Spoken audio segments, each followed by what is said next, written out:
everyone. Thank you for joining us for Home and Community-Based Services from Concept to Practice, a Project Circle presentation. My name is Scott Marks. I'm the Community Opportunities Director for the Ohio Association of County Boards, and I am joined today in the OACB studios by Lisa Mathis of OPRA, Steve Beha, Miranda Beha, and Steve Beha of Expanding Your Horizons, and Tom Weaver, Trent Grooms, and Nancy Viets of Choices in Community Living. And what we're going to be talking about today are the CMS requirements for integrated settings for home and community-based services. The project that we're all working on collaboratively together, called Project Circle, is all about increasing the capacity for community-based supports for people with developmental disabilities. And what we're hoping to do here today is to really just connect some of the dots between the CMS rule on integrated settings and some provider services, some practices that are occurring here in Ohio. And I'm very thankful to have our guest speakers from these two providers here today to talk about the kind of supports they're providing as we start to, again, connect those dots between some guidance from CMS and how these practices look in reality. So one thing I do want to say is, we will not be covering everything, every part of this rule, nor are we saying that, these programs are what you should definitely do. More, we just want to be able to give some examples of some programming that we do think meets the guidance that CMS has given around integrated settings.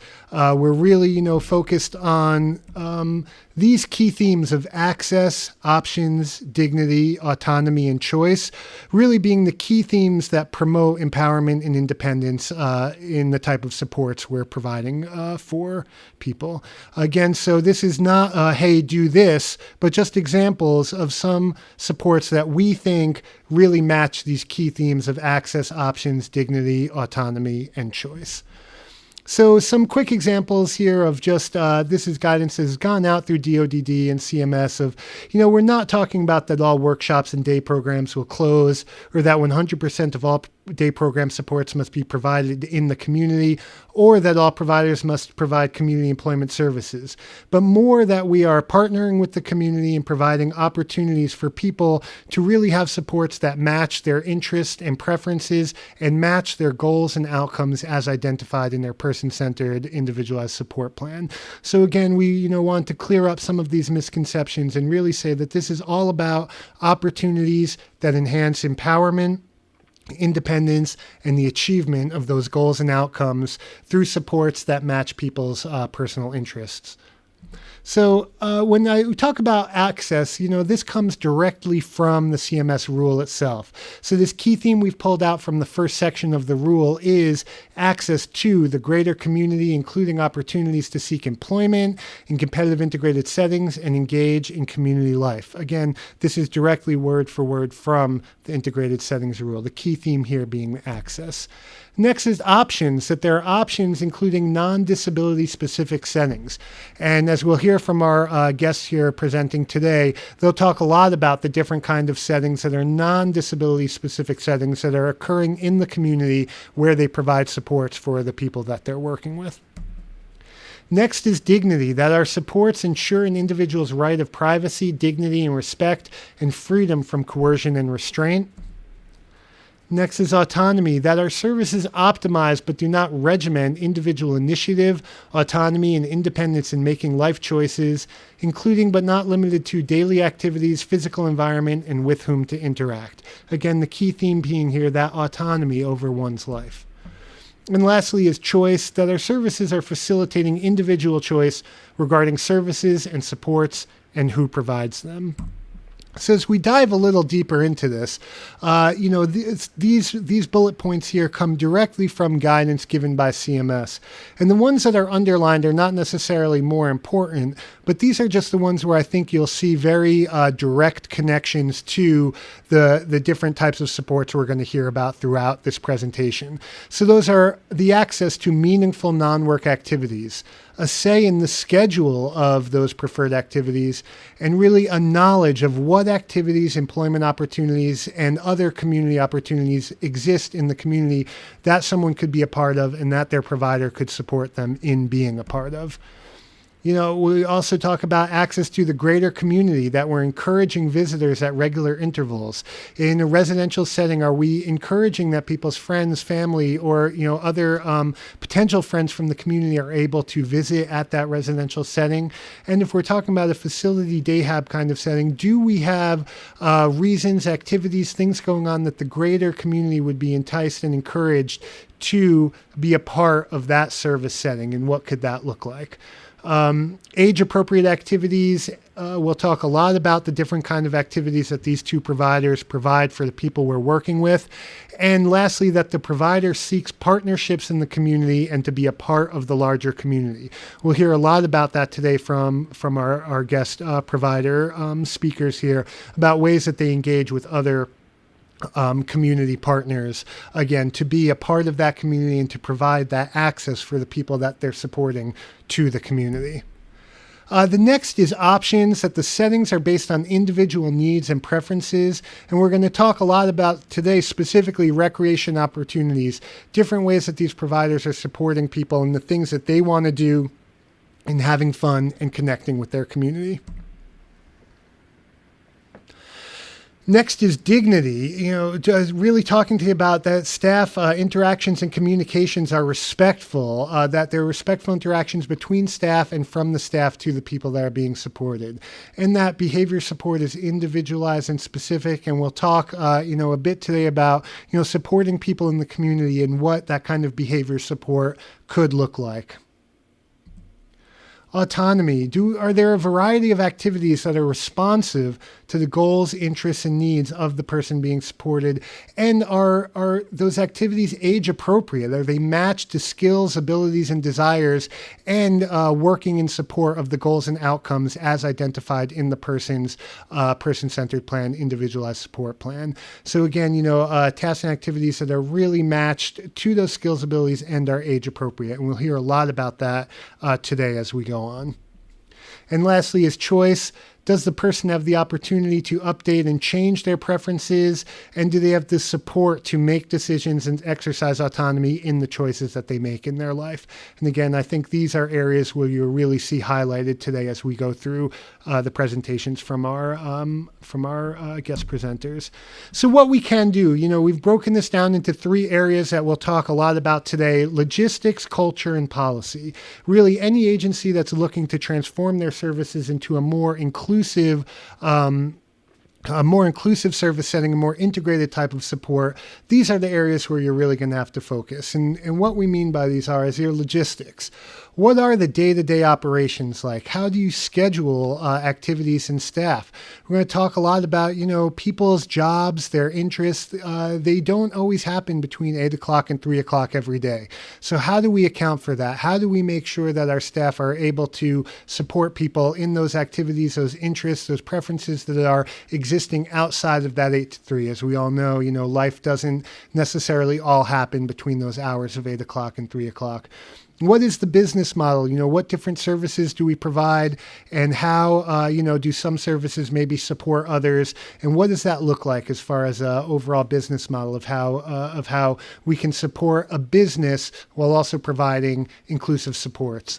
Hiring in HR, what kind of people are we looking at to provide the type of supports that we're looking for, as we transition from maybe our traditional services that were in a facility or in a workshop? Is it a different kind of professional that it takes to do that community connecting work, to get out there and engage with community partners, and to be able to support people in building relationships in the community? And of course, transportation, major logistic issue. Anytime we're talking about employment or community-based supports, of course, transportation is going to be a hot topic. How do we address that? How do we make it work so that people can be able to get to those different opportunities that are occurring in their community? Culture, what does staff and professional development look like? What are the ideals that we want our staff to have in supporting people in the community? And we'll hear a lot about that today. Organizational culture, interpersonal relationships within the agency and between staff and people supported, respectful interactions, and really new mental models for service delivery. What does it look like now? What are our values in providing services in a community-based, inclusive way? Then lastly is our policy. Do we have a mission and vision that support independence and empowerment? we've talked about, are we providing services that support those CMS expectations? Do we have internal policies that are geared towards inclusive supports and community partnerships? And how do the individual service plans support individual needs, preferences, desires, and growth? And how do our policies as service providers interact with those individual service plans to make sure that we are supporting those goals and outcomes that have been identified?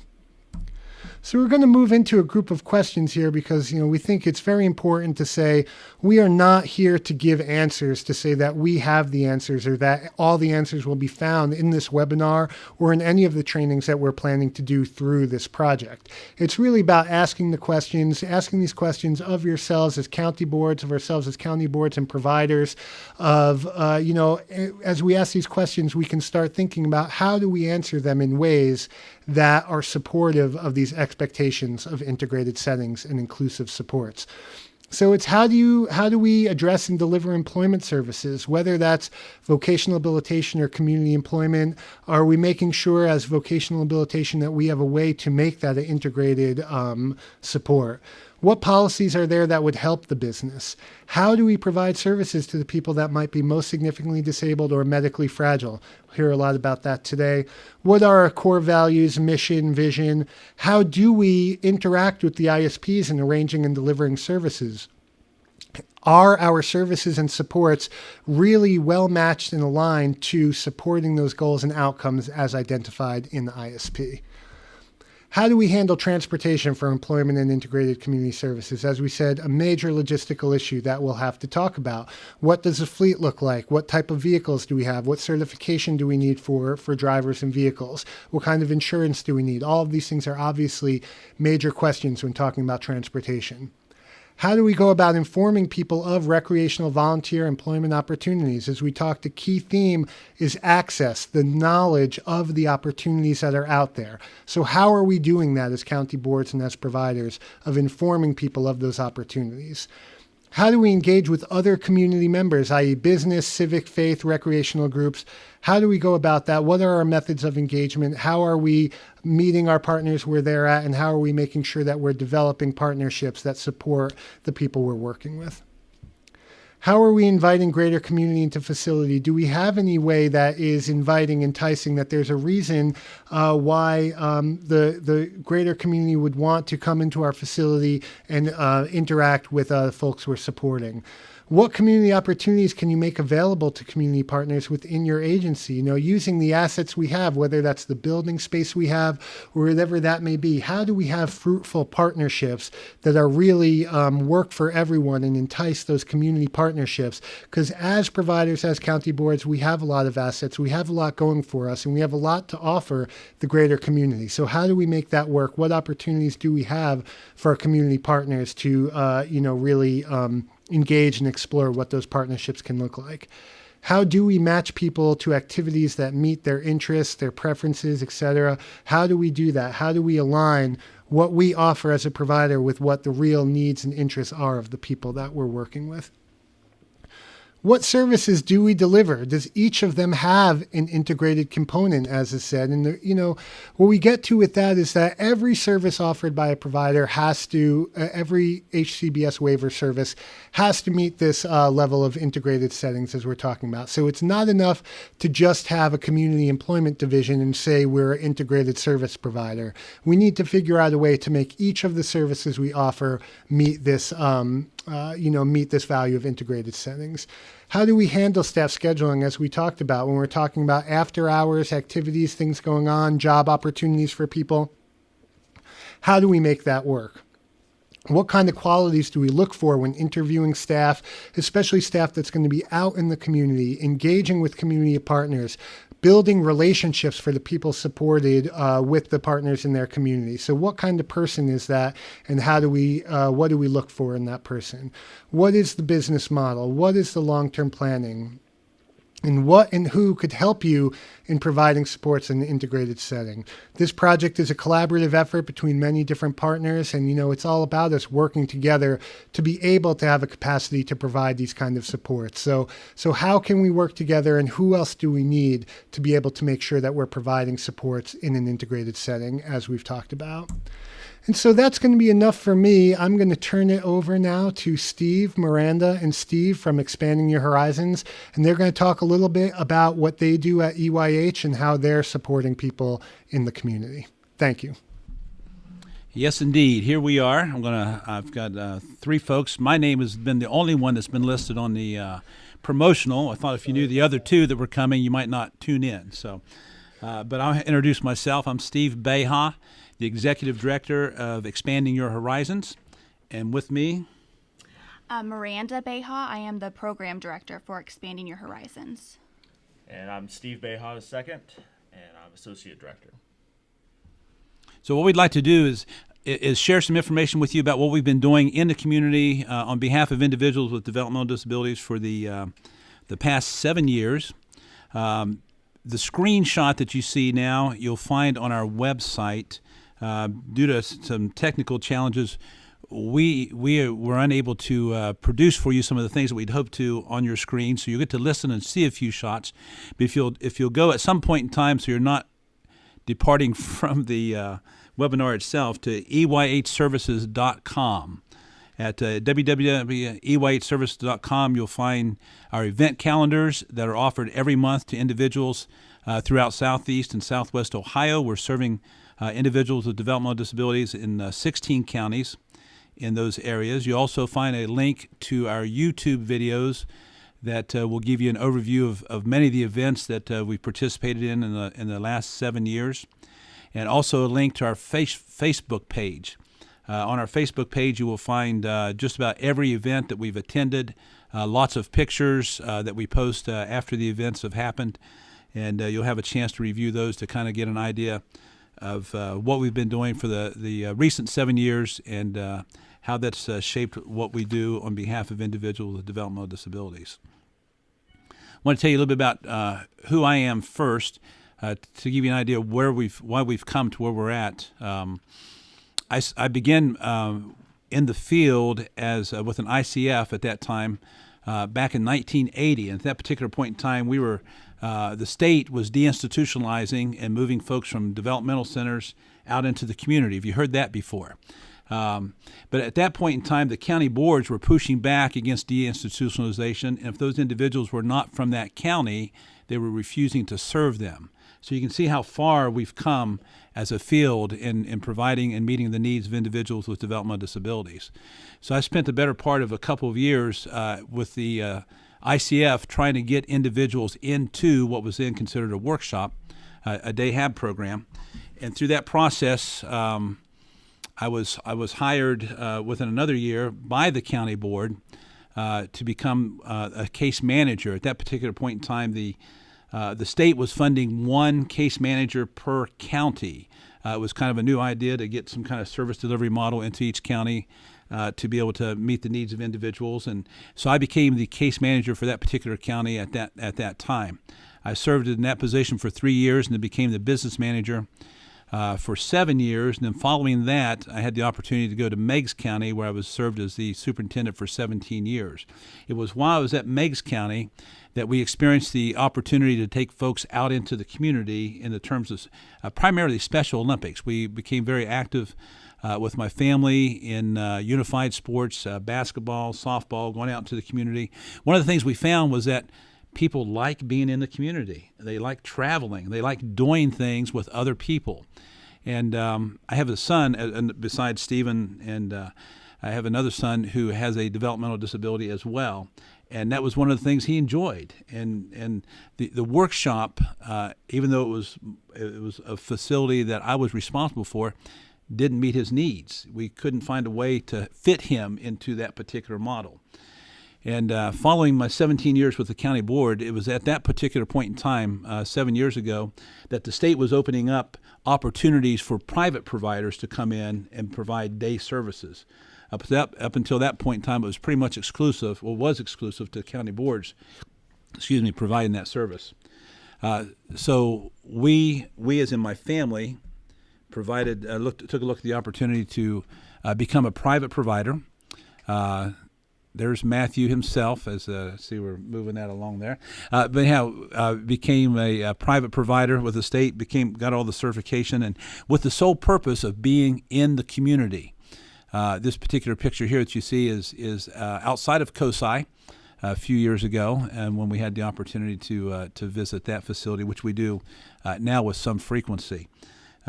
So once we became a private provider, we began to look at opportunities for individuals with developmental disabilities and how to be in the community. We have no facility. Our office is actually out of my home, and so everything we do is strictly out in the community. We do not take people to a workshop or any other day hab program. We are out in the community providing services nearly every day. To give you an idea what some of those services might be, again, on our website, eyhservices.com, you'll find our calendars. But for instance, this past month, the current month actually, the month of June, which ends today, we've gone to a Wild West Festival in Beaver, Ohio, southeast Ohio, with some Wild West reenactment. It is not a real accessible facility. There's lots of hills and roots and trees, and it's an old western town. But with their support in building a couple of ramps and their staff, they're helping us get folks in and out of some of the buildings. We make it work for folks so they can enjoy a Wild West festival. We also go to a Mayhem and Mystery to Spaghetti Warehouse. It's usually every couple months. It's a very interactive dinner theater. Our folks love that because they're included, just like everybody else in the audience, in that dinner theater as the actors put on. It's always a murder mystery and a comedy. So somebody always dies, and you have to figure out who killed the person and why they did it. And our folks love that. I mean, just like everybody loves it. And plus, being a Spaghetti Warehouse, we get great food as well. So that's always a plus when we're out and about. Every event that we go attend typically has at least a 5-hour window when we're at the event. And then also we're either involved with lunch or supper and some good food. That particular picture there is a train ride on the Hocking Valley Scenic Railway in Nelsonville, Ohio. And we attend that with some folks throughout the summer as well. Chillicothe Paints, baseball. We go to Reds games, Paints games. There's a local team in Athens called the Copperheads that we attend. We also go to Ohio University baseball games. We do a lot of things with Ohio University. Scott mentioned connections in the community. Ohio University in Athens has been a big connector for us. We have season tickets for our folks for basketball and for football. They work with us on accessible seating for individuals, great seats. We follow their schedule. We get to meet with some of the players. We interact with them, either post or pre to some of the games, as well as out in the community. We meet up with some of the players from time to time. They also, The rec class. Yeah, the rec. We have a relationship with the Ohio University recreation class for individuals to serve individuals with disabilities, and they also host a couple of events every semester for us and bring the students and develop relationships with individuals that way as well. That picture is Brad Paisley. Yeah, I don't know country singers. I don't like country music. However, we serve a lot of people that do love country music. So we've seen Brad Paisley and Carrie Underwood and a number of individuals at some of the larger venues. And it's fun to go watch people having a good time in those kinds of settings as well. And yeah, I've heard some of the songs and recognize them once in a while as well once I'm there. But it's a fascinating opportunity for individuals in those kinds of settings to be out in the public with individuals. And it's no different than anybody else. I mean, at that point in time, sometimes we're able to get some discounts on tickets, so that might be a little bit different because we're a group, but they're still expensive, so people sometimes have to save up for those things. We do try within our budget to make as many of the events affordable as possible. So oftentimes, Expanding Your Horizons will subsidize some of the events so that folks have a better opportunity to come. You'll find on our calendars 20 to 23 events a month that folks can choose from, and it's regionalized to specific counties. So a lot of the counties may have 10 to 15 to 16 events to choose from. Once they make their choice from the event calendar, then they go on that particular list. We have individuals that may choose to come with us 2 or 3 times a month to individuals that are with us 16 to 17 times a month. And oftentimes that depends upon who is working with them in a person-centered plan, as far as who might be advocating for them to be out in the community and to have opportunities such as ours and such as what you'll be providing in the future for individuals. That was is that the Spaghetti Warehouse? That is the Spaghetti Warehouse. One of our participants participating in that, and they call individuals up. We do have some hams in our group that are more than happy to act with the folks at the Spaghetti Warehouse. One of the things that has happened as folks come together from all the different counties is developing friendships and relationships with each other. A lot of folks that we serve are now connected, as you are, with social media and interact with each other. Some people schedule their meetings with each other, their events with each other, to be able to come and see each other on a particular event. Yes, we've seen boyfriend and girlfriend relationships develop, certainly, from other counties. And that's worked well for some. Sometimes for a certain gentleman that may have 2 or 3 friendships in other counties that happen to show up at the same event, doesn't always work so well for him. But it's a lot of fun being out in the community with individuals and the choices that they make in their own relationships with individuals. Wrestling is a popular event for folks that we serve. And the folks that we serve have also developed a lot of relationships with wrestlers. This is at a church, a Christmas cantata that we attended a while back. But the relationships are a big part of what we see happening in the community with individuals, with staff, with folks in the community.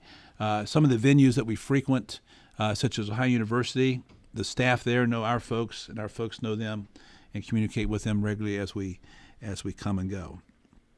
One of the challenges that we have each month is narrowing down the number of choices. There's just so much in Ohio, even in Southeast Ohio, to do that. To narrow it down to just 20 or 23 choices for folks to be able to choose from is sometimes a challenge. The list that we have of possibilities goes on and on and on. And the other part of it is the list that we have is of the things that folks want to do, the things that folks enjoy doing. And so, those are some repeat events that we have.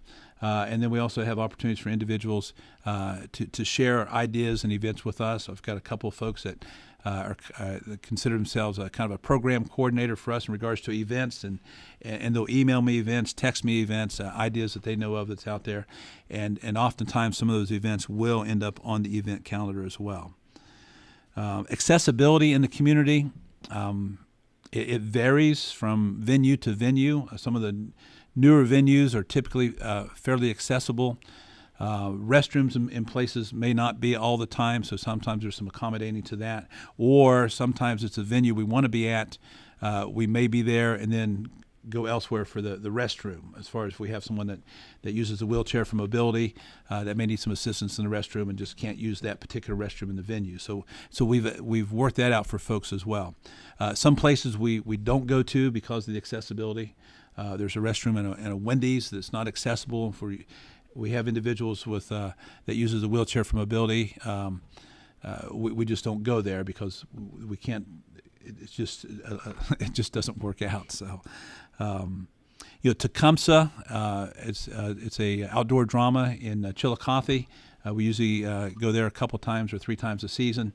It's quite accessible with the exception of their backstage tour, which is down on the amphitheater. There's no way to get someone that uses a wheelchair for mobility down there. Now, sometimes we've assisted with carrying individuals down and then had their wheelchairs down there or a seat for them so that they can participate in the backstage tour.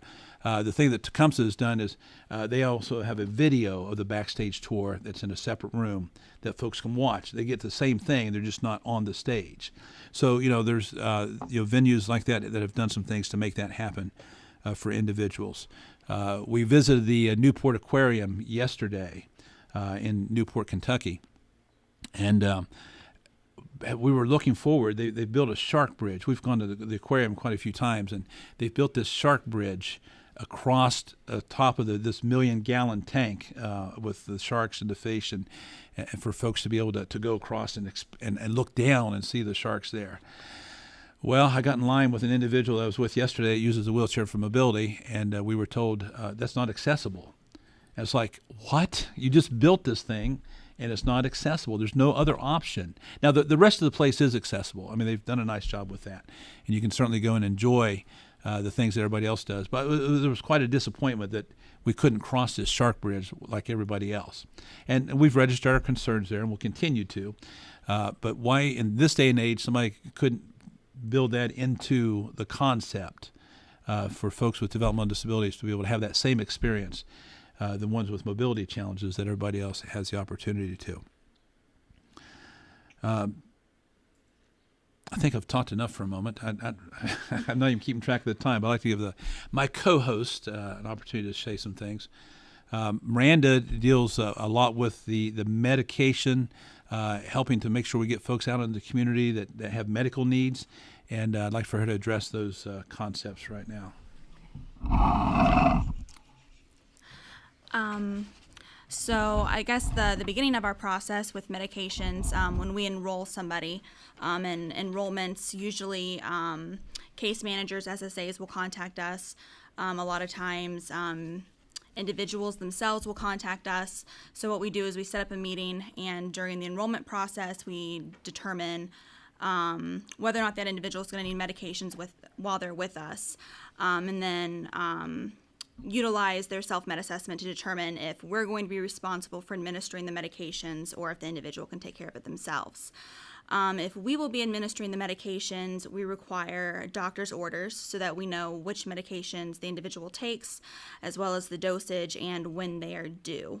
Once we have that information, we have an online medication master form, and that allows our staff to access the information for each individual who has medication so that they can ensure the correct medications are sent along with us while they're with us on an event. Per the requirements and rules of the state, we do require that medications be sent in pharmacy labeled packaging, and that typically they are sent in bubble packs, medication bottles, or there are also kind of like medication slips that are like clear packages that have all the proper information on it. If we arrive to pick somebody up and they do not have the proper packaging, we either ask staff to provide that, or the individual just has to stay home because we cannot administer medication if we do not know what it is, to ensure the health and safety of the individual while they're with us. We would hate for someone to go without their seizure medication while they're out on an event with us, and then have a seizure or some other kind of health issue while they're with us in the community.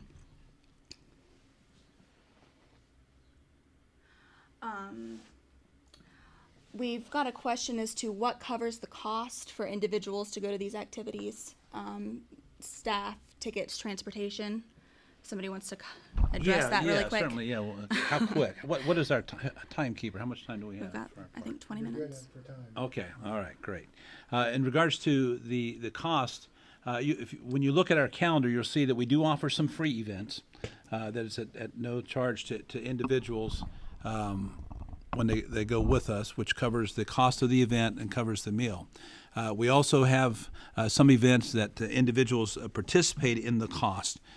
For instance, the Tecumseh that we went to this week, to do the full scale of the Tecumseh visit, which for us includes the backstage tour, an excellent buffet, chicken and ham and the works on that, as well as the event, the actual performance. It would cost about $41 is what it costs for that entire package. We offer that to individuals that we serve at a ticket price, an event cost of $30. So they still had that cost that they had to come up with within the realm of their program, or the individuals or the family, or save up for that if you want to go see Tecumseh. But the other $11 we subsidize as a program. And we don't have any outside funding other than what we receive through the state. We're strictly a Medicaid-funded program through the waiver services, and so it's just a choice that we've made to make those kinds of programs, performances available for individuals that we serve. Does it make it available for everyone? No, because even some people can't come up with the $30. So I know we're still locking some people out. But as much as possible, we try to bring the price down for individuals to take care of it. So that particular event covered everything that they would need, with the exception of maybe if they're buying souvenirs. Obviously, they'd bring extra money for souvenirs or a program book, or if they wanted to buy snacks or get some popcorn during the performance, they would still need some additional funds for that. Same thing with COSI. When we go to COSI, that ticket, we get a group rate when we're there, just as we did with the CUMSA, to keep the price down overall. That particular event, we did charge $10 for the ticketing. As an agency, it cost us about $19 to get in with the planetarium and the shows that we saw while we were there. And individuals brought funds for their own lunch that day, which we had at the Atomic Cafe. So there's a cost sharing there most of the time. But again, sometimes there is one of the events that we do that is really not integrated in a true sense is we rent out a movie theater. And we rent out the movie theater to see some first-run movies, as well as to have our birthday parties. Those events we make strictly free to individuals, and we cover the cost of the movie, the rental, as well as the cost of the meal that we have that day, and popcorn and pop and all those kinds of things that go along with it. So that's how, so it is a cost sharing oftentimes between us and them within the available funds that we have and the available funds that individuals have. So back to their med packs. Okay. I'm sorry. Let's see. But I mean, I guess basically what we want to try and get across is that administering medications in the community is possible.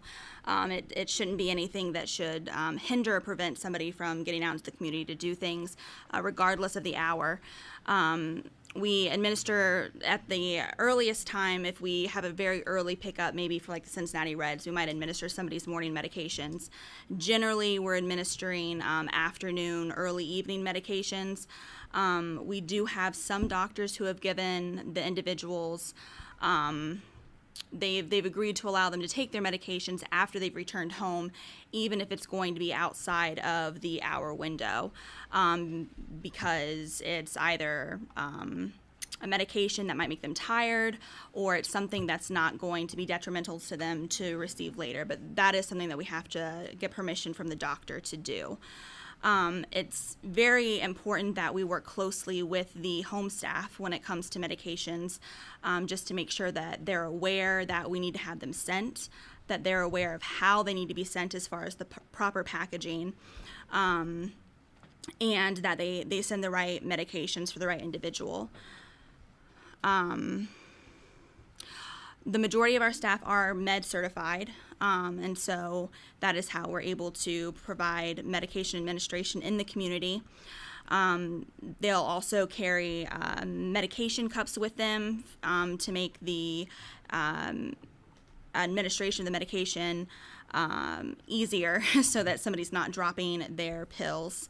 And they'll also carry water bottles, so that if it's time for someone to have their meds and we're somewhere where there's not a drink readily available, they have a drink with them that they can pour into a cup. Are there any other issues or challenges that...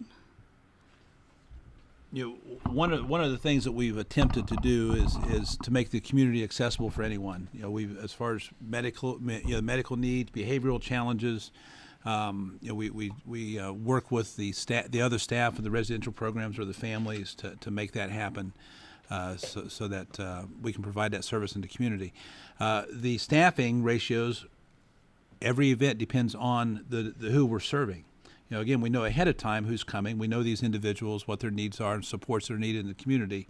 So we base our staffing around two things: the number of vans that we need to run to pick folks up to take them to and from the event, as well as any additional supports individuals might need while they're in the community.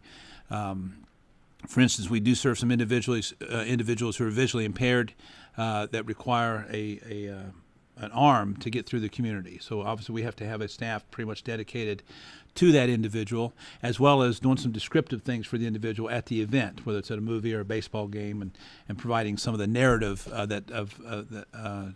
filling in the gaps of things that they can't see. We serve an individual who is deaf, and again provide the supports that's needed to assist her within the community. And again, the mobility piece of it is real important for the number of individuals that we serve that use wheelchairs for mobility, as well as a number of individuals that use various forms of walkers.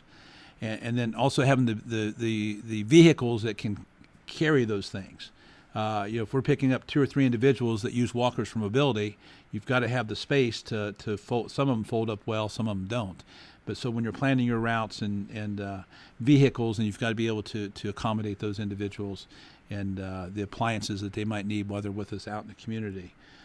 We do have an individual we serve that requires that his food be pureed. We feed him while he's with us in the community, and we puree his food, so we take a food processor with us so that he doesn't miss out on the opportunity to be with us in the community.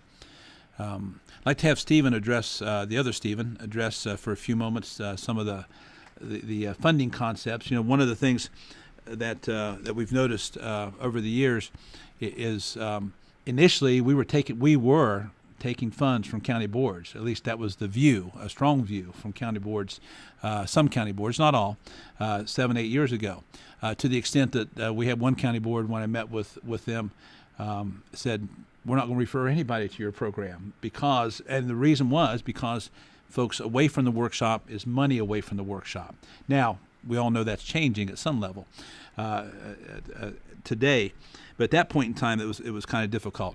SSAs being the gatekeeper of those kinds of funds and programs, as a matter of working with those individuals. Some have been positive, sometimes not so much so. And since some of you are listening, I will not use any names today. But anyway, I'd like to have Stephen address, on that note, some of the funding challenges for us, for the residential programs, as well as for SSAs and making that work for individuals that we all serve collectively. Sure. So the primary source of funding that we use is adult day services and non-medical transportation, both through the Level 1 IO and now also through the self-waiver. So we're authorized to access that funding. And I think the way those services were originally set up was to be completely separate from HPC. And the funding buckets are separate.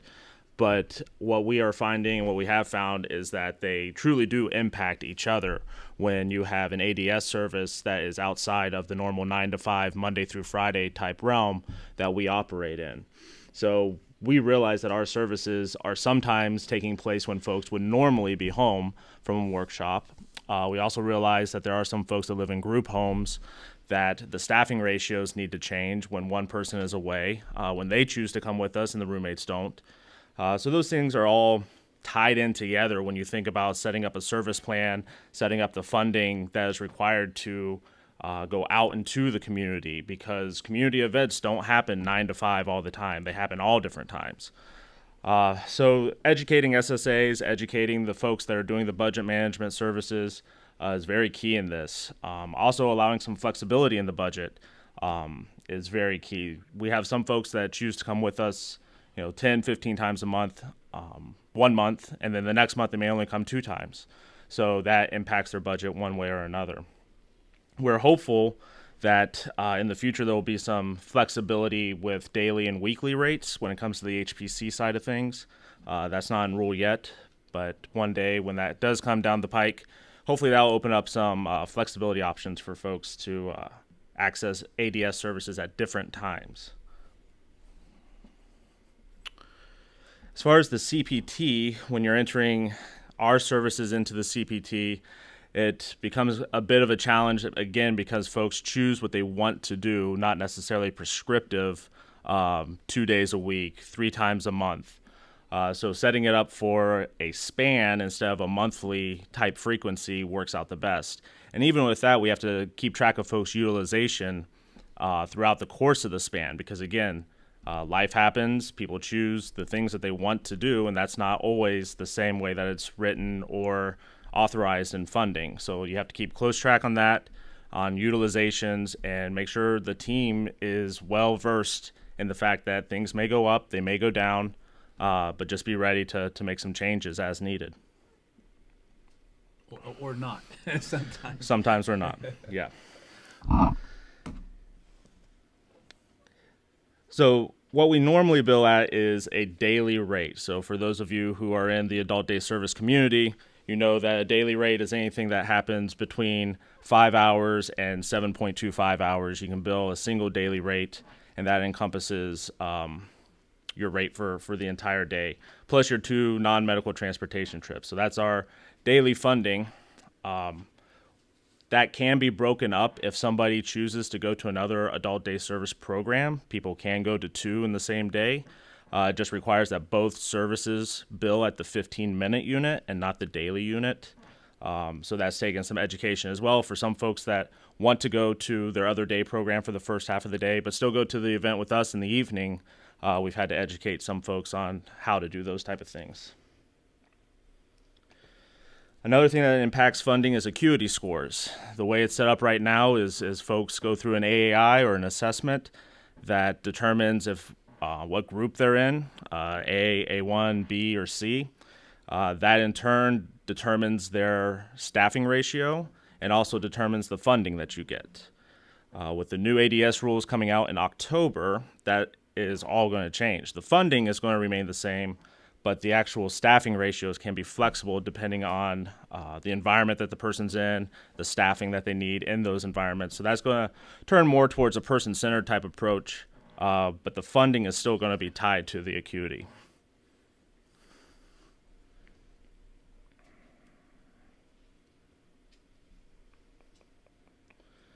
I think those are most of the hurdles. That's kind of the rule and policy kind of stuff that impacts our funding.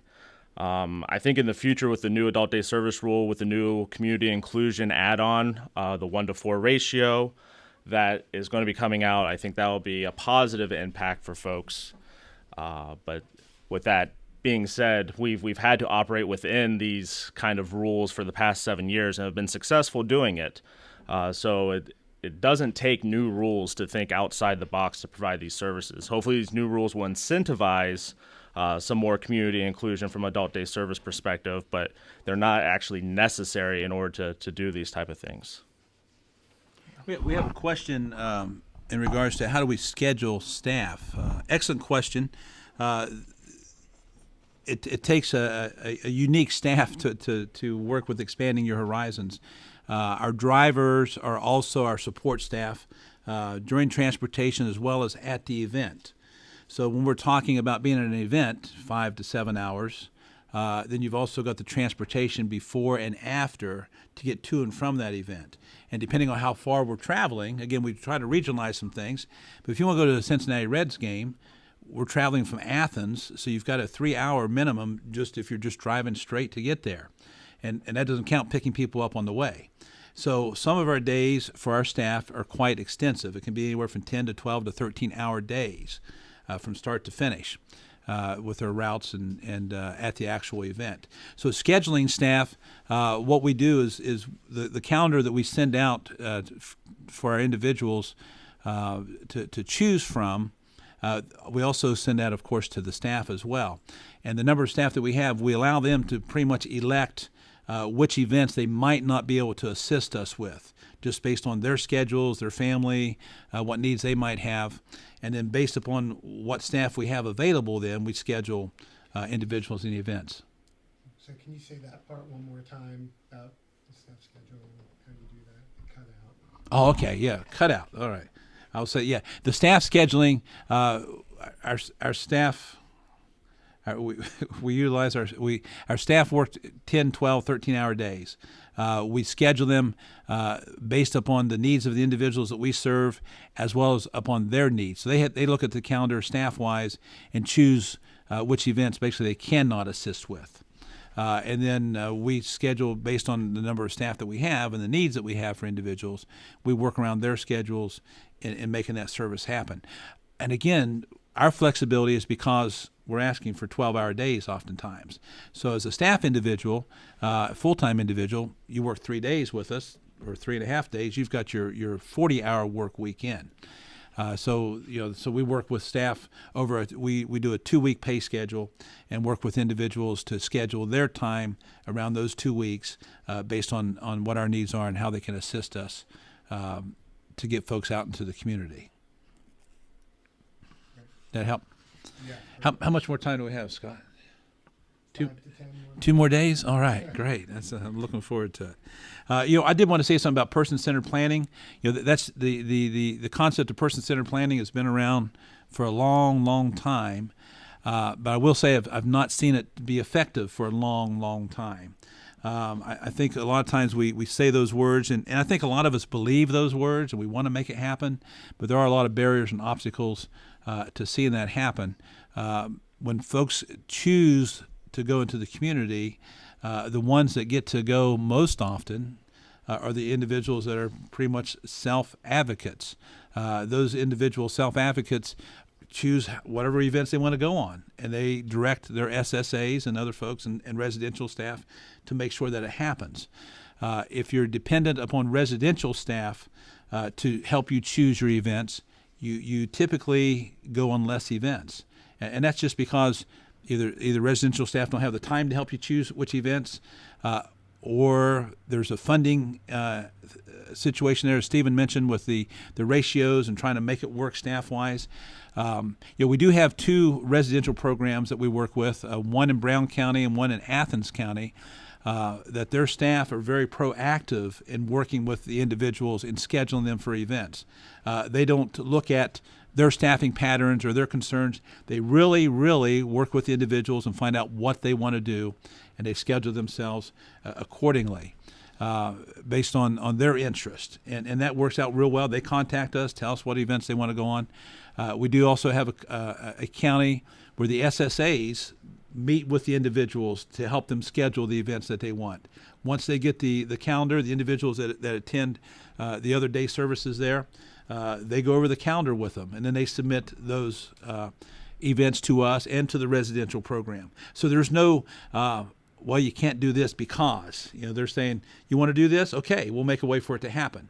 And the concept of person-centered planning works real well in those kinds of scenarios. We've got a couple of questions that came in as far as staff overtime. We do pay staff overtime. Anything that's over the 80 hours in the 2 weeks, when the staff get into an overtime situation, we do pay them time and a half. And again, some of the events and some of our staffing needs requires that to happen.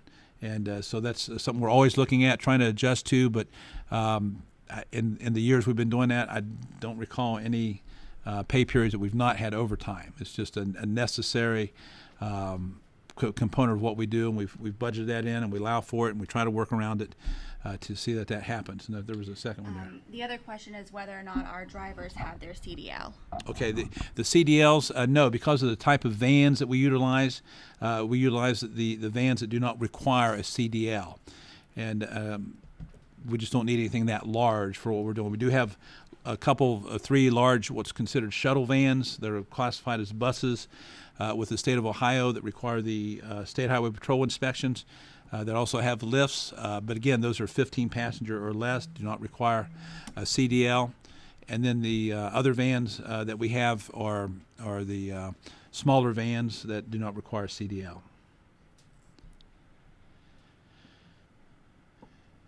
Anything else?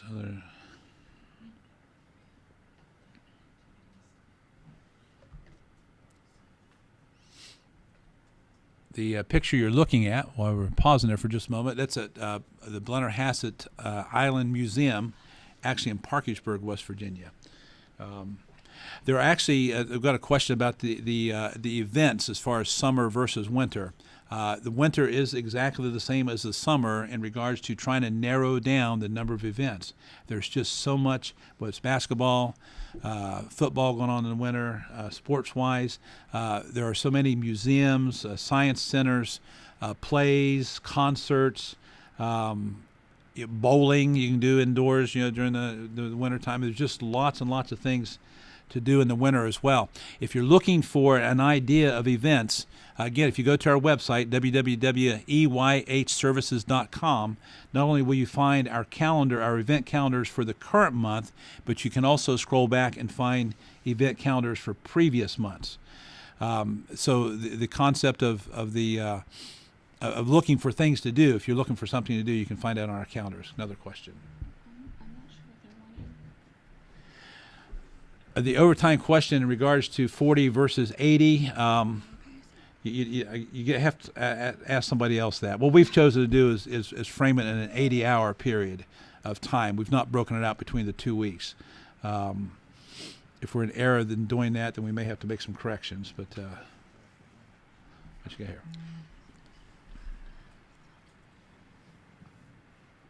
Are the things we've done to have the funding available to provide this type of service, such that are unique to your program? Well, a lot of programs, I think, would struggle to do. Well, one of the things, we don't have a building. We don't have utilities. Our costs are really staff and vehicles, and then as well as the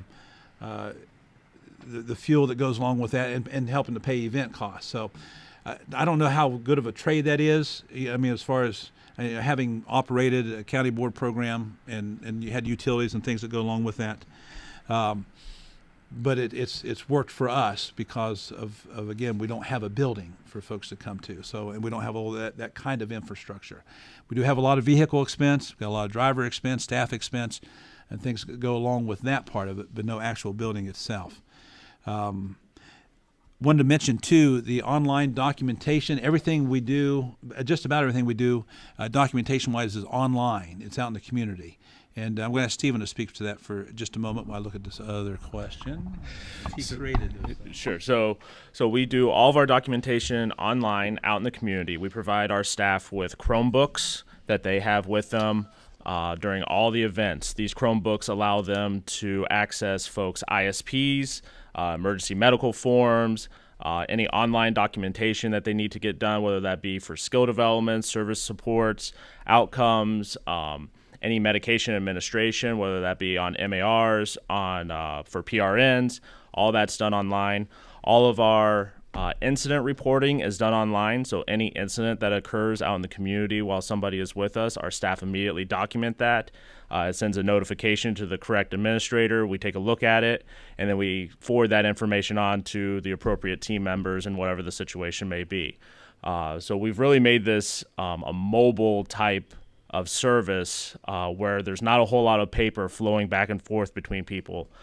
Everything is done online in the community, and that's basically how we're able to keep everything light.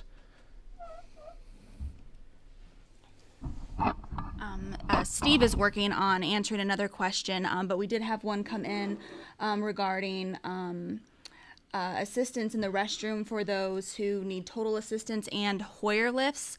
Currently, we don't have anybody who utilizes a Hoyer lift while they're with us. I believe that we did have an individual who was interested in attending, and we were working on making that available. But we didn't end up ever serving him on an event in the community. With individuals who require assistance, we just provide them the assistance per their ISP and what they need. So if they require a two-person lift, we provide that. So our goal is to include as many people as possible and to make the community as accessible as possible. And so we will go to the places and provide the staff that allow that to happen. We go to the places and provide the staff that allow us to serve the needs of the individuals. And part of the ability of our staff to be able to do that and the availability of that is because we staff at such high ratios in the community. So the ability to have enough staff around to do a two-person lift in the restroom and still keep everybody else safe and healthy while they're out in the community and having a good time is the fact that we do staff at such a high ratio.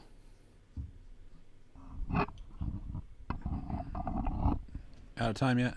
one more question. One more. Okay, the question I had was in regards to how we promote the opportunity for individuals to form relationships in the community when we're going to events and such.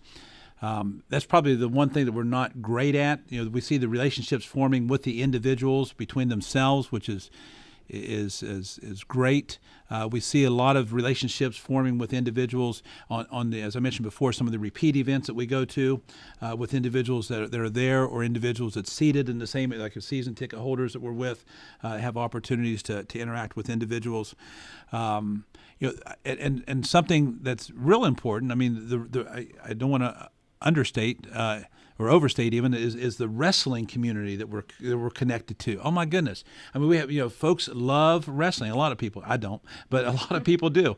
I'm learning to. But the connection with those wrestlers in at the event itself and the give and take there, as well as out in the community. We'll be at a hockey game, and one of the wrestlers will come up to us and talk with us, interact with us, because they know us and we know them.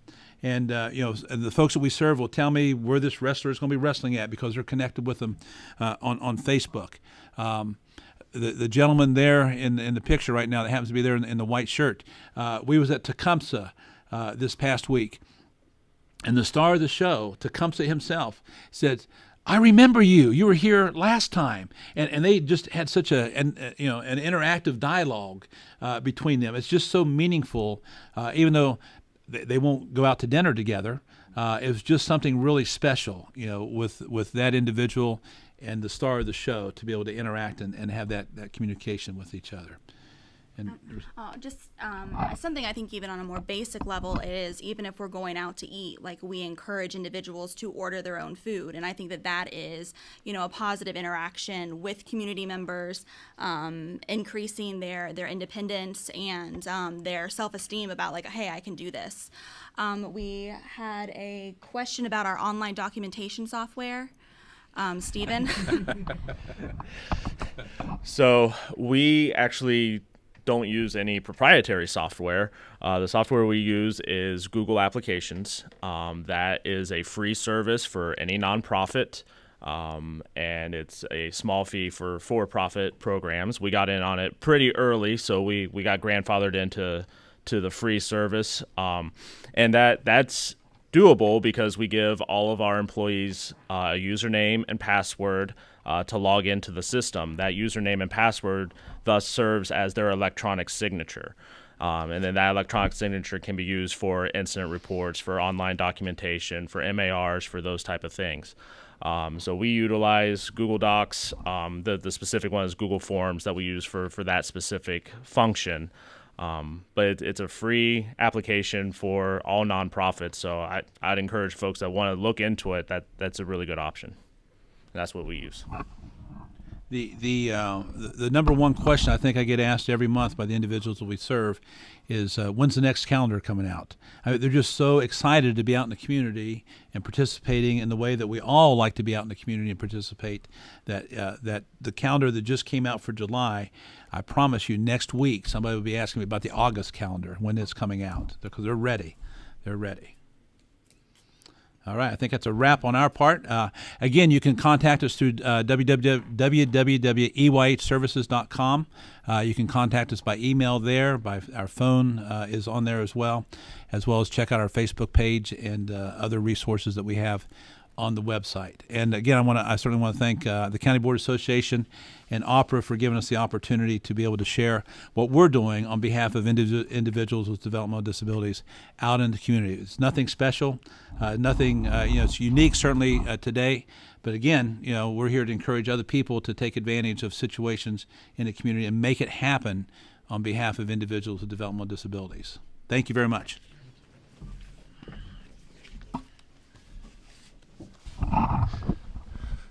Before I introduce Tom, Trent, and Nancy, I just want to thank Steve, Miranda, and Steve again, and I hope that you saw some of the connections there between some of the themes we discussed in the first part of the presentation.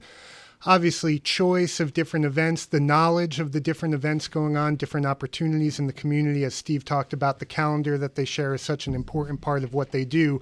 Providing that knowledge and that access to people of the different things that are available to them in the community and the different ways they can engage with the community in, in this case, in many recreational ways. So, seeing that access, the options, those meaningful events, those events that are chosen by people based on their interests, their preferences, all things that we saw as key themes from that guidance from Medicaid, as you can see in practice there in what EYH is doing. So we really appreciate them taking the time to share their programming, what they've got going on. Obviously, there were a lot of questions that we did not get to answer, so we will be following up. We want to make sure that all of those questions get answered for you, because there's obviously great interest in what they're doing there. So we really appreciate it. And with that, I'm going to hand it over to Tom, Trent, and Nancy from Choices in Community Living. Thanks.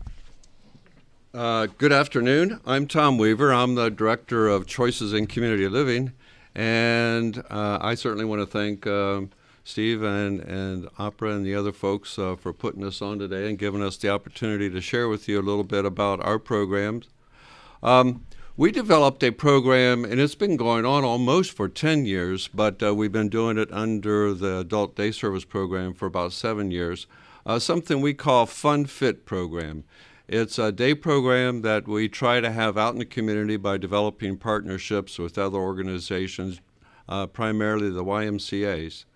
One of the things, that I hope that we can share with you today is that we want to share some of the key issues about what we've learned, the things that we've learned along the way in terms of developing a relatively small program. We have groups of 6 to 10 people in these programs, and of course we try to develop this only with our partners or the folks out in the community. We don't have walls. We don't have a place that where we take the folks to that is owned by our organization or anything. This has been our experience, and so we hope that we have something to share and something that you'll learn. One of the things, or a couple of things we hope that we can share is ideas about how to get people involved and interested to participate, ideas about who can your community partners be. Certainly we want to talk about staffing considerations, the financial considerations, and some of the issues involved with non-medical considerations. We built this as an opportunity. We didn't think it was going to be end-all, do-all. We wanted, one of the things that I know is that you reach out and you talk to the people who you might be serving. So before we started this, we had an opportunity to do family forums with some of the folks in the community, some of the families, some of the individuals, and said, what would you like to do? What would you be interested in? And we got back from them getting some exercise, doing things out in the community. I know from my own experience of doing exercise that unless I'm having fun or I'm doing it with somebody that is around me that's going to have fun, it ain't going to happen. At least it's not going to happen for very long. So we thought about that. And it's been one of the focus of our programs all along is this has to be fun. This has to be somebody can get in that they can enjoy. And we know that it's also getting out in the community has been a great way to build opportunities for some of the partners in the community. And I'm just always amazed at how well some of the folks that we've stepped up to and said, would you be willing to get involved in this or participate? They said yes. The need to collaborate, absolutely important in this system. We want to make sure that our partners are folks that understand what our program is about, what folks with developmental disabilities, that they want to be in the community, they support that, and they're helpful. The YMCAs have been a wonderful partner with that because they have a strong reputation already in the community as a family-focused service organization, and of course that was also something that really worked for our participants and the people that wanted to get involved. It has to be big enough where we can fit in so that we're not the only folks there. We're just part of the crowd that's there. We want a partner that's willing to work with us on the cost because they know that we can't afford to do this very well, so they're going to give us some support. One of the things I really want to organize, or emphasize, I should say, is the importance of having that partner, the leadership, and whether it be the YMCA or the other folks. They really have to embrace us as somebody that they want to serve. The people that we serve is somebody they want to serve, because we know there's going to be problems somewhere down the road. And when those problems arrive, we want to make sure that they're in camp with us. And to that end, we even make sure that we take good opportunity to check in with them as often as we can and make sure that communication's tight and good with them. Right now in the Dayton area, we have 4 YMCA programs that we're working on.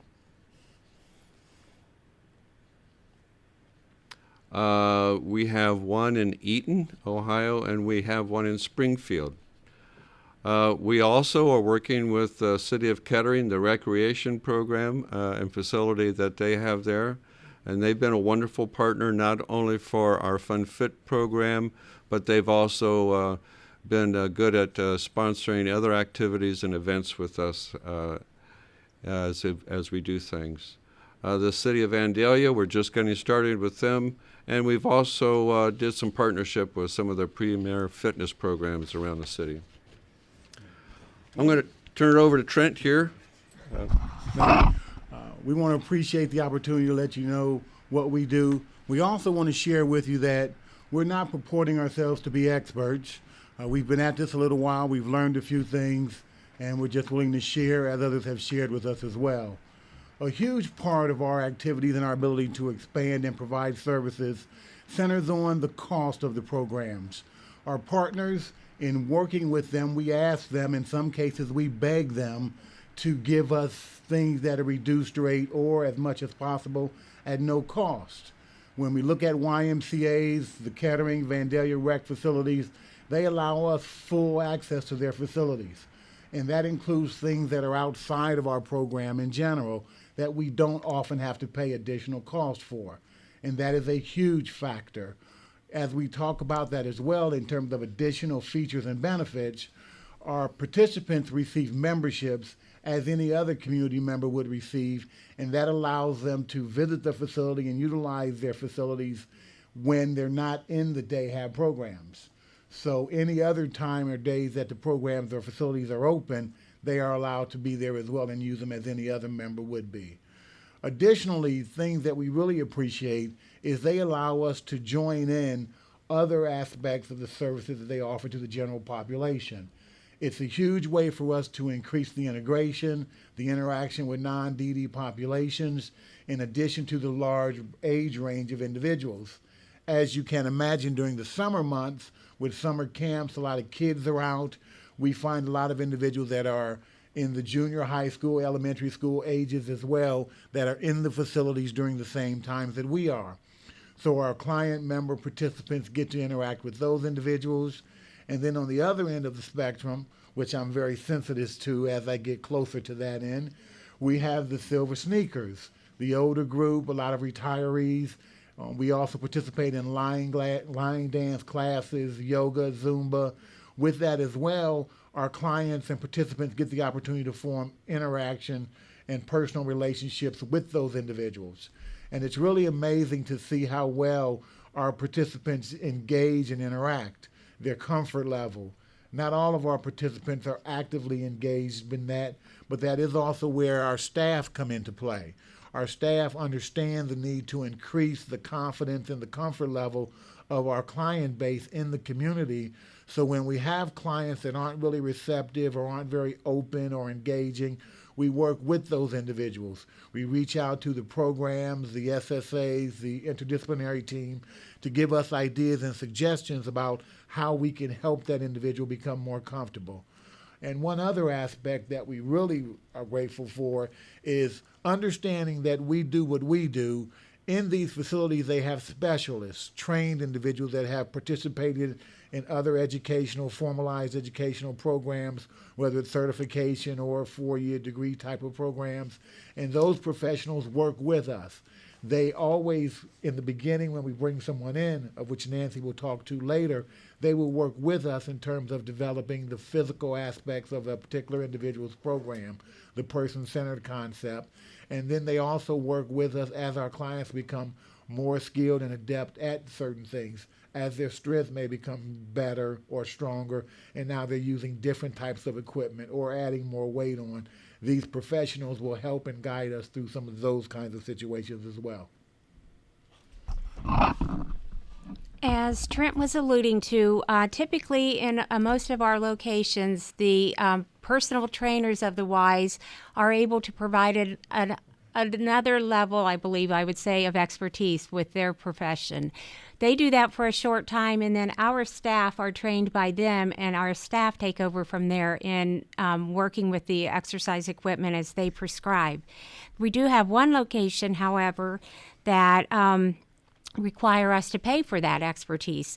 So for fiscal reasons, we try to budget only 2 hours a month of that professional level of expertise, and we schedule new admissions into our program accordingly so that they're able to get that level of specific individualized exercise programming, but at no additional cost.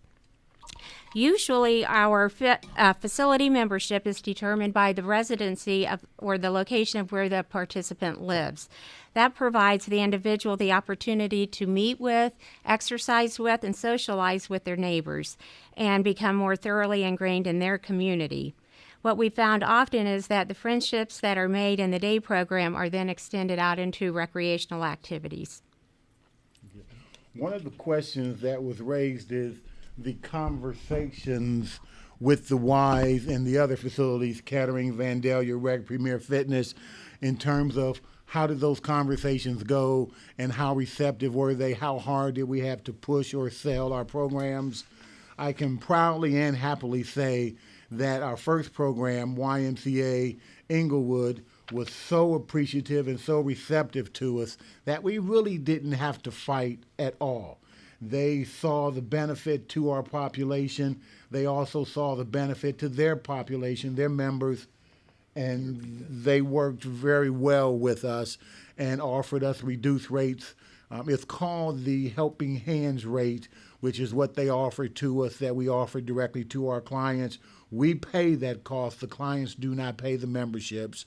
Choices takes care of that. But the Ys were very supportive of us. And then as we expanded into the other YMCAs, not only in Montgomery County, but in Clark and Preble counties, we asked the YMCAs to write us letters of support, encouraging the other YMCAs to work with us. And we had no problems whatsoever with that. That also occurred when we moved into the Kettering Rec facility. They also established a relationship for us and opened the door for us with Vandalia. So we have had no problems, I would say, from that aspect in terms of these organizations welcoming us and working with us and offering us discount services. Okay. Some of the other partners that we've began to develop relationships with, Scene 75 has described itself as the largest inside entertainment facility in the U.S. They happen to be located in Dayton, Ohio. They have opened up to the first Thursday of every month as a DD day. It is open to any individual organization, individual. We have seen individuals come from other states that are there as well. We get full access and range of their services. They even provide our clients with a $10 gift card to use while they're in there. As you look at some of the other participants that we've collaborated with, all of these organizations in some way offer us discount or free activities. As you look at these organizations, and we encourage you as well to look into your community, there could be hundreds of organizations that would be willing to collaborate with you if you simply approach them. For example, Dewey's Pizza, they allow our programs, our clients to come in, and they actually have them make their own pizza, full-size pizza, excuse me, versus the 9-inch or the 6-inch personal, and the clients get to take their pizzas home with them. A lot of the same things occur with Capri Bowling and other alleys that allow us at a discount rate to use their facilities. I really encourage you, as you look at expanding your services, that you look at your community and you don't be afraid or hesitant to reach out and ask them if they would be willing to work with you. We have, to my knowledge, haven't had any organizations say no. They haven't always given us what we've asked for, and we do ask for a lot, but we don't always get it. But we generally get some kind of support from those organizations, and often very welcoming of what we do.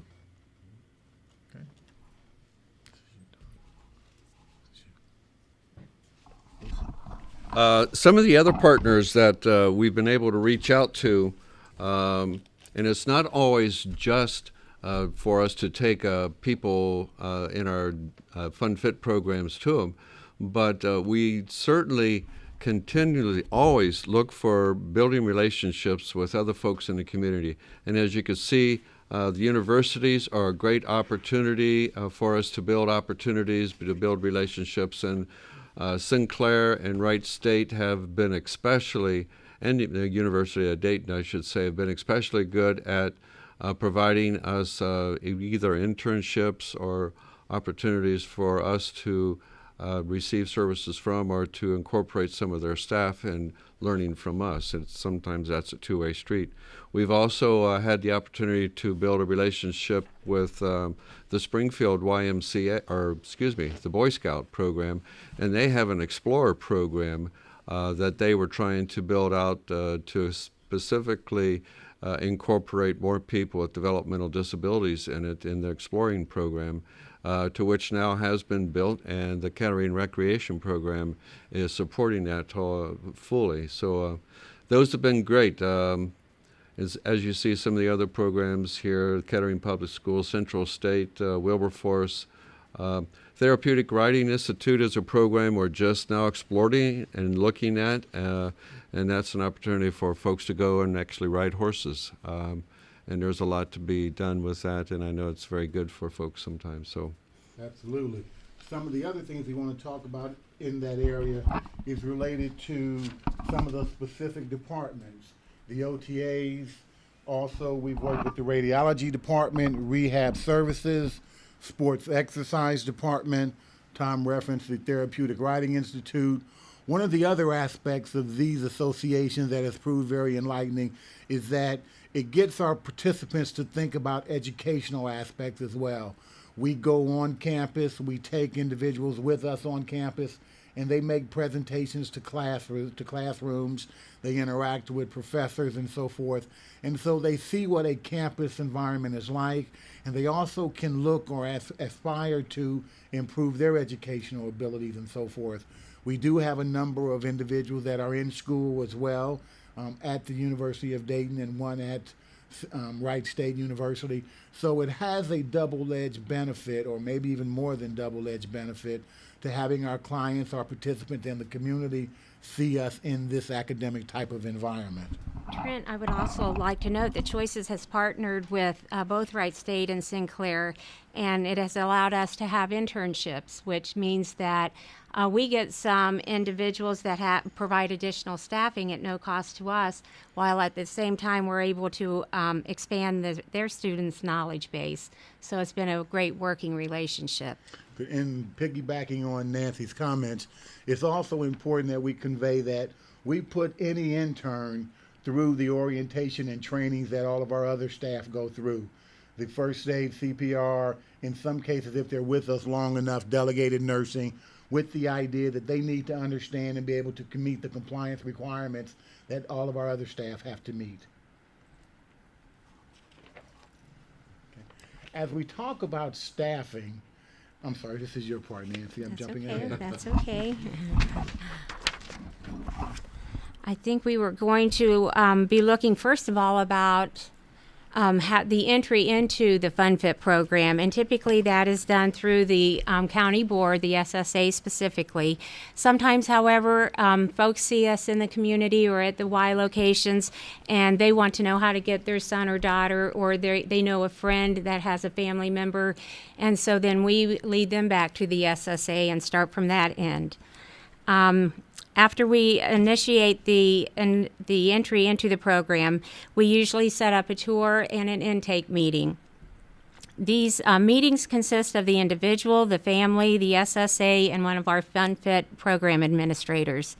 During this meeting, we usually describe what the structure of the program is about, and we offer that to the individuals in the family, and they in turn tell us a little bit about their individual, and the individual gives their input as well about what they like and what they don't like. We talk about their strengths and their needs. We give them some required forms at that point, and we also talk about what level of structure and provided care that they may need in order to be successful in our setting. Usually within the first 30 days, we complete an acuity assessment. And while I know the county board recommends that be done the first day, we have found that it's not really an accurate description of the needs of that person, because once they get into the program, they may very well score at a higher rate when they know what the expectations are, they're familiar with the routine. So we wait within that 30-day time.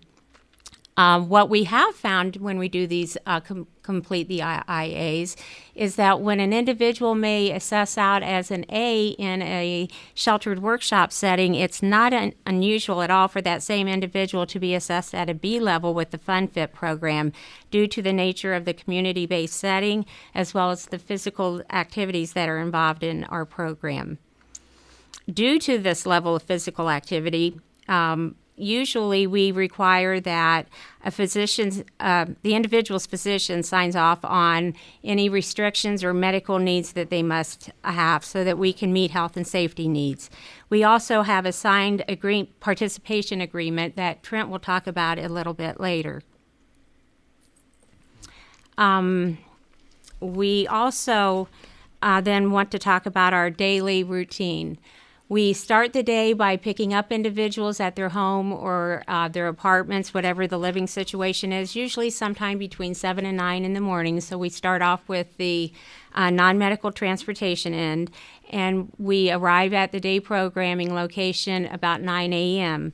The typical daily routine consists of utilizing the track, the fitness center, the swimming area, and the gym. Staff's level of intervention is based upon each individual's level of cognitive and physical abilities. There's usually a 2 to 10 ratio, but again, this is based upon the individual needs and physical abilities. Staffing may be increased in order to meet these needs, though. We base that upon what we see is their functioning level as well as the physical assistance they may need while they're with us. Another part of the day program benefits would be that individuals are given their membership ID tags, and they also get a lock and key to store their personal possessions while using the facility. FunFit participants, as Trent had alluded, often are invited to join the community groups for aerobic activities, swimming, Zumba, and the silver sneakers. Easy for me to say. Can you say that last time again? Sure. FunFit participants are often invited to join community groups for aerobic activities, swimming with the silver sneakers in their exercise groups, and Zumba and many different community activities. Initially, we may have exercises that are completed in group activities, but when we see what the individual specific training is needed, we go to the ISP that is designed through the interdisciplinary team. When a person first starts with our program and initially are introduced to many different activities, they may be a little bit apprehensive to try new machines, but then we encourage them to try something new, and then once they've tried a selection of or a variety of different exercise equipment and routines, then they are able to choose which ones they like to do. While we offer choices, our choice would often be, would you like to go with a group to the swimming pool now, or would you like to go to the track? It's not going to be, would you like to walk on the track, or would you like to take a break? We always encourage them to keep active. With saying that, I also need to note that we do encourage people to take breaks, and we also encourage them to drink lots of water throughout the day. So they're not only learning how to use equipment effectively and safely, but we're also talking to them about healthy ways of doing that. In addition, our apologies, it doesn't show our departure time for a typical day. Our departure time is at 2 p.m., and as you will also see, like with Expand Your Horizons, we also try to have the non-medical transportation as a part of our services as well. When we talk about the day and expanding the program, like Tom mentioned earlier, routine fitness activities, after a certain point of time, we just aren't enthused about doing it as much anymore. So we attempt to expand and keep our program fresh and lively by capitalizing on a lot of the activities that occur throughout the community in a regular kind of environment. As Expand Your Horizons does as well, and we're happy to see that, and we actually are going to steal some of their ideas also moving forward. But when we look at the summer months, we use the local parks a great deal. We have cookouts or picnics where we go out, we walk, we visit the reservoirs. Our day habs run 5 days a week, Monday through Friday. Additionally, clients, based upon their interests as well as other activities, with the input of the interdisciplinary team, the county, etc., will determine what is appropriate, whether they come 5 days a week or just 1 day a week. Oftentimes, depending upon the individuals, particularly those that begin in the low numbers, as they participate, their skills get better. They get better, more confident, develop more friendships and interactions. We see the number increase. In some cases, we find that 5 days a week may be too much for an individual. So we work with the team to make that determination. The biggest part of what we have with our Fund Fit that we try to remain conscious of and cognizant of is that we need to do things to keep it fresh and engaging for the clients and for the staff. A 7-hour day with non-medical transportation and the day hab activities is a lot and a long day when you're in the community all of the time. And it's like being in a fishbowl and a lot of individuals are watching you and paying attention to you.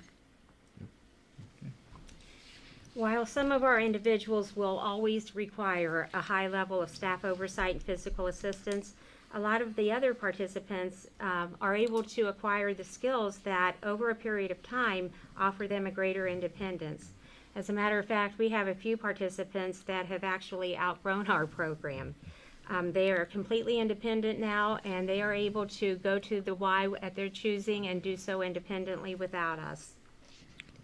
We kind of see the Fund Fit as facilitating individuals in developing habits of exercising, eating healthy, and ultimately losing weight. We've seen people change their sedentary lifestyles so that not only do they lose weight, but some of them have been able to get off of high blood pressure medication, and some are no longer insulin dependent. As we talk about our staff and some of the activities that we deal with our staff, we look for staff to be aware of the constant activity and engagement that goes on with our clients. Staff training, as we've all experienced, is a huge part of what we do and an ongoing part of what we do. We have the requirements under compliance, and then we also have the training, the individual specific type of training that goes on related to each client as we look at a person-centered concept. One of the other issues that comes up, and we'll address again a little later in terms of challenges, is staff turnover. We all experience that at varying degrees. It is a huge issue for our industry. For our standpoint, as well as the other aspects of our industry, keeping newer staff abreast of what's going on, keeping current staff or experienced staff excited, engaged, requires us to do quite a bit of things related to keeping them knowledgeable, and so that they can involve the clients and themselves, engage themselves in new ways. Another part of the aspect that we recognize is that as consumers become more skilled or more talented or more prepared to do things, the staff have to also modify their role. Some staff will have to learn to step back. If they've been dealing with a client very closely, a lot of engagement, and over time that client becomes skillful and can now have more independence, then staff has to assess that and then take a step back and give the client more room or more space, always bearing in mind that they are keeping an eye on the client. Health and welfare is always an issue for us, and we focus on that a great deal. But in the same vein, every client becomes an issue in terms of us learning and keeping abreast of how we can best support that client as their skills improve, or in some cases, unfortunately, as their skills may diminish in some ways. And then we need to be prepared to how we can positively impact the client, the situation, as that particular situation changes. Choices program has played an important role in improving the lives of our FunFit participants, but it has also proven to be instrumental in educating the community about the potential of our individuals. Because our staff are responsible for the participation in an active setting, they also must always be aware of the public perspective. And as Trent mentioned, they wear many different hats in trying to perform their activities and their job responsibilities. We found that teamwork is essential and communication is always a key. Choices has also developed a mentoring program that's designed to pair new staff with experienced staff. And we know that there's a high turnover in this field. However, we've been very lucky because even though sometimes there is a bit of a burnout, there's also the fun that's attached to this kind of program that allows people to work and have a good time at the same time. They're also building a relationship and have gotten very close to the participants, and that oftentimes they have a difficult time leaving to go on to other aspects of their job careers. We also make sure that when we're doing this mentoring program that besides job shadowing with experienced staff, we introduce them to the people first language and make sure that they're always mindful of the respect of individuals. And I'm sure that they're drummed many, many times about the DD Bill of Rights and how important it is that we show respect in working with folks. We also provide Do the Right Thing training, which addresses not only the respect of individuals and how to interact effectively with them, but to look for cues and how to redirect successfully when there are some issues of agitation or frustration on the individual learning new skills in the community. And whenever it's necessary, hopefully we can be successful in the first two parts by redirecting. If it comes to the point that there is an outburst of some sort, we would like to be able to redirect and do so in the least intrusive manner while still providing respect to the individual and addressing any community or public perspective situations that we are handling everything in a very respectful manner. As we talk about that, the issue or skill set that this population of staff needs to have involves a lot of the public relations, community relations, and problem-solving skill sets. And like a lot of us have learned over the years, unfortunately, sometimes you only learn those things after you experience those situations. So we concentrate on providing staff situational examples and get their input in terms of how would they handle that, what would be the concerns of this individual or a community member or a senior citizen or things along those lines. So staff training and focus on staff training is something that we constantly work on. We've talked briefly about the challenges. The one thing we do want to stress in this area is the fact that the clients are active and engaged, but that the staff have to be on all the time. When they're picking the individuals up, when they're in the facility, when they're getting ready to leave the facility, it is a very tiring job for the staff, and it requires a lot of energy and effort for them to remain engaged and attentive. All right, I'm going to talk a little bit about the financial elements involved with running a program like this. One of the things, obviously, when you look at a small group size, smaller, I should say, it became really obvious to us right away that the number of people attending every day was very, very important. You know, initially, I guess we made a mistake when people signed up and said, yeah, I'd like to come twice a week. We thought, well, they'll come twice a week. And we learned the hard way that wasn't happening. And I think we had utilization rates fairly low, pushing around 60% or so. We built the program with the model that we are going to have full utilization. We have 2 staff there at a minimum and all the other costs associated with that. So if we don't, and we've now set the floor as kind of, at least in terms of our looking at overall, at 85%. If we don't have 85% participation, and then we have a little bit of trouble because the margins are fairly thin for this program. So we've been doing a very good job of watching and building solutions around that. So we started a program that we called, and this was just our internal program, the GAP project, which was to watch utilization on a per-person basis and see what's going on with that. When we and now, you know, life happens to people. People might go on vacations. They might go on. They might become ill. They might have other issues going on with them. Maybe they're becoming disinterested in the program. Maybe they figure they're already buff enough and they don't need to get any buffer. So we start looking and we start seeing, okay, what's going on? And we start very timely talking to the family, talking to the participant, and then looking for solutions. Maybe we can reduce the number of days that they attend.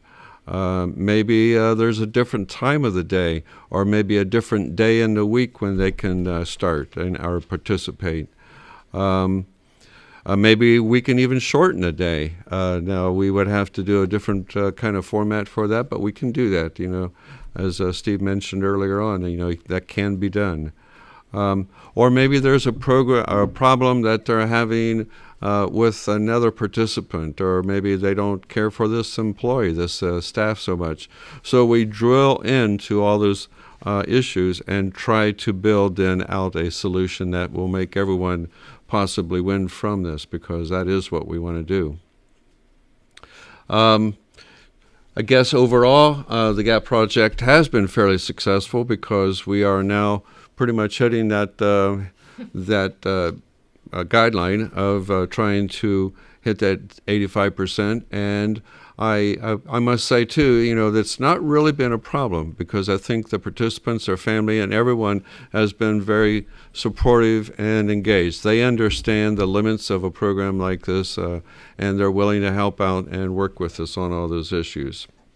We also have built it in, and Trent will go on about this in a little bit, built it into our participation agreements. So we tell folks up front, you know, this is kind of the way this program starts. It's small group size, you know, and so this is the expectation. So we do tell people on the front end, this is what's happening.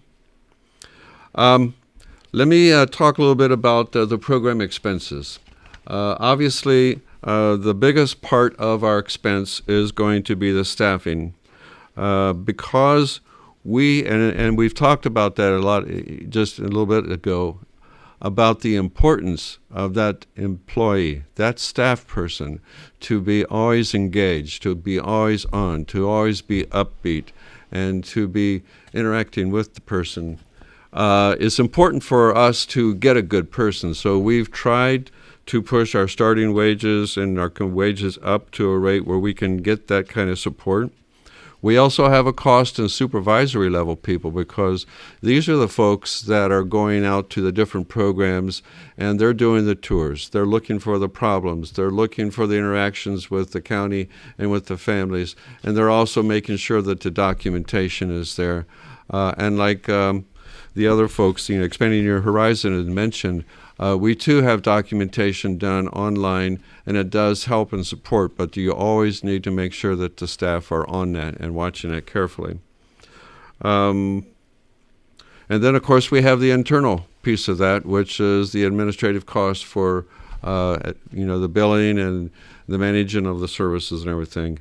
The vehicles, because we incorporate the non-medical transportation as part of this, so it's a kind of a fell swoop day for the participants. And so we're going out and we're obtaining vehicles. We too don't need extensive licensing or staff training to be able to drive the vehicles, because we're typically doing with 12-passenger vans.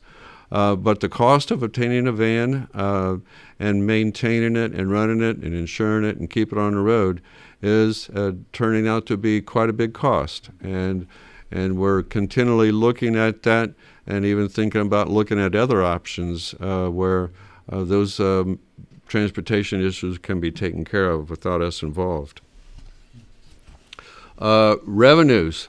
We based our program off of the typical county board timetable, which was about 240 days of the year, with a couple weeks during the year where folks can take time off for holidays, usually over the Christmas holidays, and in the summertime there's a week where they take off to go on vacations. We based it on an acuity mix of 60% A and 40% B, and I think that is about where we hover. Sometimes there might be someone with a C in there. But the bottom line on that, as earlier mentioned, the acuity mix and the utilization, and you got to watch each of those, and you got to watch them very carefully. Otherwise, you can easily get into trouble, and you'll be spending a whole lot more than you're bringing in. Say that part again. You have to be very careful about watching your acuity mix, the people in the program, and the utilization, how often folks are attending every day. If we only have 6 people attending when our intent was for 10 people to be attending, and then we got problems. And as Nancy earlier mentioned, it's really important for the acuity to be assessed at the program, because we're learning that we have to provide enough staff coverage to support the folks. Sometimes if we got the acuity mix going into B's or C's, we will provide more than just the 2 staff. We'll throw an extra staff in there to help support individuals. As we talk about the participant agreement, for the sake of time, we'll talk about it in just a general sense. The important thing is that it establishes the rules, the guidelines, the expectations about pickup, drop-off, where we expect them to be, what they can expect from us, and we address these issues on the front end so that everybody can have a realistic expectation of what this program is about and what we can, and more importantly, what we cannot do, so that we don't establish false, unachievable expectations in the clients, the guardians, or the county members. Non-medical, we've talked about briefly. One of the issues we want to talk about here are 2 things. One is insurance. We have had some issues from our insurance carrier in relationship to our clients, or our staff's ages. They want them to be older, more experienced, and have raised some concerns about some of our younger individuals under the age of 25. And then the other part is look for alternative funding. This is a significant capital investment. Maybe some of the grants, 5310 funds from the state of Ohio Department of Transportation. There are other mechanisms out there to get assistance for funding your options. When we talk about collaboration and expansion, what we really want to stress through all of this is create your own opportunities. You know your people, you know your community. Go out there and knock on doors. Don't be afraid to ask. Don't be afraid to beg. Make sure you ask for as much as you can get, and then let them individuals work with you, realizing that you have to be flexible and understanding of their situation as well. Okay. Okay. I just wanted to talk briefly also about the importance of working with the families and the interdisciplinary team. We have found that there were a group of people that were falling between the cracks with our existing traditional day have programs. There were folks out there that needed exercise and needed to be out in the community and able to integrate successfully, that may have medically fragile or have some behavioral issues that required them to have a higher level of support. What we've discovered in creating this PLUS program that we have with the FunFit, traditional program is that we have been able to assist individuals that have not been able to be in the community otherwise.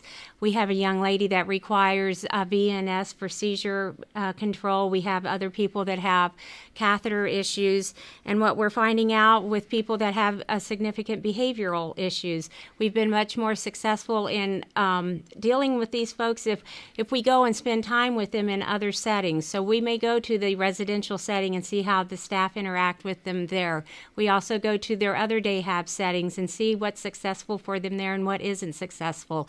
And that way we can kind of not have to create the wheel but learn from previous experiences. But the bottom line is that the families of these individuals, because they do have such high intense needs, need to be a part of their day programming. They come in and train us on what works, and then we take part of that and see if we can add to it or be flexible, and we compromise until finally there's a good relationship that the family feels comfortable in backing out so we can successfully serve these individuals who have not been in the community in the past. Just to wrap up, let me introduce Trent and Nancy. I failed to do that at the front end. Trent is our HR director and also oversees the day programs and non-medical transportation. And Nancy is actually a retired county employee and is now running our day program plus program. Certainly, we're willing to talk to anybody about our programs, and please give us a call or drop us a line if you have some questions. And thank you, Scott, for bringing us in today. Thank you. Is that it?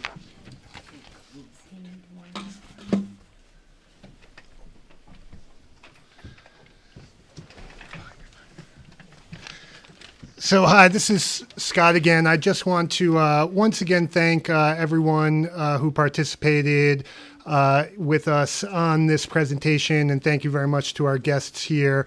I do apologize for any of the audio problems throughout the webinar. I hope that they were not too distracting to any of you, and hopefully we'll have that sorted out for future presentations. I just want to kind of sum up everything and just, make sure hopefully that we've been clear with everything today that, we're not saying do this, that every provider should open their own FunFit program or do events exactly how EYH does them, but we really just want to give some examples of different support options and how they do tie back to some of those key themes in the integrated settings. We heard from Tom, Trent, and Nancy a lot about, those valued community partnerships, how they asked people and families what they were most interested in. This idea of exercise and fitness came naturally from the folks they were supporting, promoting those community connections at naturally occurring settings. So, not bringing the fitness instructors into a facility, going out and doing the fitness, the Zumba where everybody else is doing it. And really how they promoted that independence, how they realized, many of the folks they were supporting through the programming, where they were able to get to the point where they could back off, that these folks were engaged in the community completely themselves. So I think with both of the two agencies that presented, we heard a lot of those logistical, cultural, policy ways that they make this happen. I can't appreciate, I can't say thanks enough for how much I appreciate you all really sharing the sides of your programming and really how you make it work in supporting that independence and empowerment, that community connections for the people you're supporting. So thank you all very much, and thank you everyone for listening. Any questions, comments? We know we have a lot of questions came in. We will answer them. But yeah, feel free to contact either myself or Lisa, and have a great weekend and a great holiday, and we'll talk to you all soon. Thank you.